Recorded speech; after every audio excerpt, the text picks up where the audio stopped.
Et salut tout le monde, c'est Pegajinka. Aujourd'hui, on va s'attaquer à la review du tome 1 de Beyblade Burst. Alors voilà, c'est la première fois que je fais ce type de vidéo, un peu review de lecture. Puis on commence avec du classique, j'ai envie de dire. Beyblade Burst, le tome 1 qui est sorti aujourd'hui, le 13 septembre 2017, chez Kazé. Donc voilà, je vais vous dire ce qu'il en est de manière objective et globale. Je vais vous parler un peu de l'histoire, des personnages, mais aussi vous donner mon avis sur ce que j'en ai pensé. Et puis voilà. Donc voilà, même si c'est 95% d'entre vous savent de quoi ça parle, puisqu'on est un peu sur une chaîne de Beyblade, je vais quand même faire un petit résumé, parce que ça rajoute des minutes de vidéo et que je t'emmerde. Walt Aoi est un véritable passionné de Beyblade. Bien que débutant, il s'inscrit dans un tournoi pour réaliser son rêve de devenir le meilleur blader du monde. Mais très vite, il se retrouve face à des adversaires redoutables. S'il veut les battre, il va devoir s'entraîner dur pour développer des nouvelles techniques secrètes. Alors voilà, intrigue très simple, j'ai envie de dire. Hein. Voilà, on est assez habitué avec la saga Beyblade, même si pour d'autres séries, il y avait une espèce d'univers un peu mystique qui était mis en place. Là, ouais, c'est vraiment très simple. C'est Walt Aoi, un débutant qui décide d'aller à un tournoi de Beyblade et qui va affronter plusieurs personnages avec leur toupie et leur style de combat pour progresser et arriver en finale. Donc voilà, intrigue ma foi plutôt simpliste, je dirais.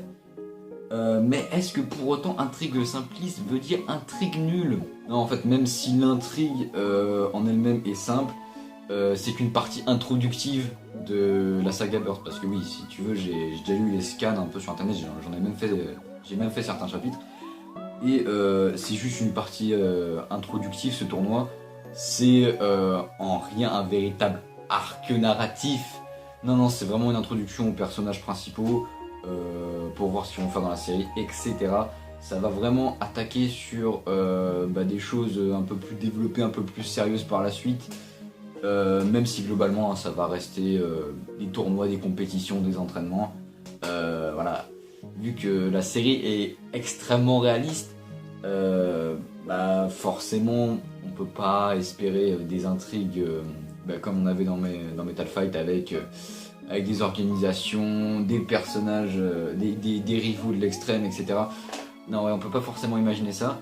Mais en tout cas, même si cette intrigue est plutôt simple, elle en reste pas moins de bonne facture. Ça se rapproche un peu d'un Hajime no Ippo, si tu vois ce que je veux dire. Dans d'autres proportions, mais ça se rapproche à peu près de ça. C'est le petit gars débutant qui veut devenir le meilleur du monde et gravir les échelons. Donc on va à présent parler des personnages. Voilà, donc notre héros principal qui est Walt Aoi ou Walto Aoi dans la langue japonaise.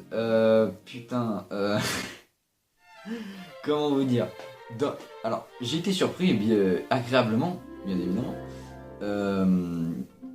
Ce personnage est présenté entre guillemets comme un petit gars marrant, un peu un idiot sur les bords. Mais ça va beaucoup moins, beaucoup moins dans les extrêmes que dans l'animé où sincèrement j'avais envie de lui dévisser la tête et de lui chier dans le cou à ce connard. À chaque fois qu'il ouvrait sa gueule, je lui disais vas-y, lance ta toupie, va te faire foutre. Même si ce qu'il dit est pas forcément ouf, ça reste dans la limite du supportable, tu vois, c'est au niveau Osef. Tu vois, c'est pas au niveau ferme ta gueule. Ouais, sinon les autres personnages, c'est pareil, c'est beaucoup moins cliché que dans l'animé. Autant dans l'animé, j'avais l'impression que ils avaient une réplique qui changeait la forme pour que ça ait l'air, pour pas que ça fasse répétitif, mais globalement ils disaient la même chose. Là, ils parlent bien plus des performances des toupies. Ils disent des choses beaucoup plus intéressantes déjà, et ils servent pas juste qu'à présenter leur toupie. Voilà.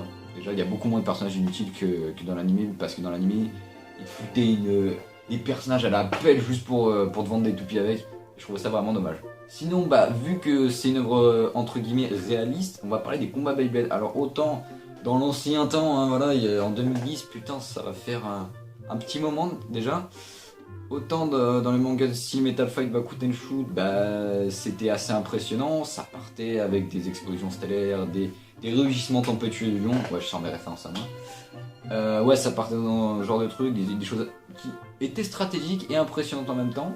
Là, c'est dans un registre beaucoup plus réaliste. Alors, chaque combat que j'ai lu pour l'instant ont entre guillemets leur petite logique et leur petite morale. Et ça c'est cool.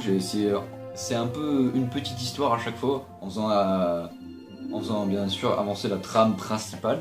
C'est une petite histoire à chaque fois où bah, t'as des espèces de mini-morale. Chaque combat a plus ou moins sa logique. Et ce qui est sympa, même si c'est réaliste, alors que dans les autres séries ça arrive à être impressionnant et stratégique, même si c'est réaliste, bah au final c'est pas si gênant que ça, c'est autre chose, c'est différent. Moi c'est pas forcément la chose qui me plaît le plus, mais là je trouve ça cool. En fait, à partir du moment où bah, ça me fait entre guillemets réfléchir, parce que ça fait plus ou moins réfléchir les combats, enfin c'est stratégique comme j'aime dire, bah ça me va. Alors que dans l'animé, putain, t'avais 3 quarts des combats où ça se voulait réaliste, c'était réaliste, hein, y avait pas de problème. Mais niveau stratégie, c'était de la merde. Ah ouais, il y avait rien à en tirer. Sinon, au niveau histoire de ce tome 1, on s'arrête à la fin de la demi-finale du tournoi. Donc voilà, tome 2, on devrait justement avoir la finale entre Valt et Shu Kurenai. Bah, ensuite, ça va parler un peu du Bay Club, de Shaka, un nouveau personnage qui va vous être introduit, je vous en dis pas plus. Donc voilà, ça prévoit des choses un peu plus intéressantes pour la suite. Mais en tout cas, ce tome 1 de Beyblade Burst, et bah selon moi, c'est de la bonne cam, hein, voilà, c'est chez Kazé, ça coûte quoi 6,79€.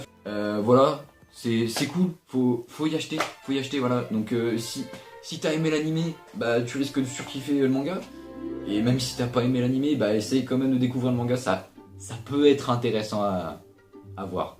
Ah oui, aussi, il y a écrit qu'il y a une carte postale avec, et en fait non, c'est un bout de carton. Voilà. Il est quand même classe, il n'y a pas à dire, mais c'est un bout de carton. Donc voilà. Ouais, puis sinon, allez sur Beyblade Espace, il y a les scans de la suite de Beyblade Burst qu'on a fait. Puis il y a autre chose aussi, on fait autre chose, ouais, parce que j'en ai vu beaucoup qui disaient oui, faut faire des tutos stratégie pour les débutants. Bon, il y en a sur Beyblade Espace, hein, qu'on se le dise. Après, faut lire. Et je sais que c'est pas du niveau intellectuel de tous les gens sur ma chaîne. Bref, j'espère vous revoir sur Beyblade Espace. Puis à plus les gens. Allez, ciao.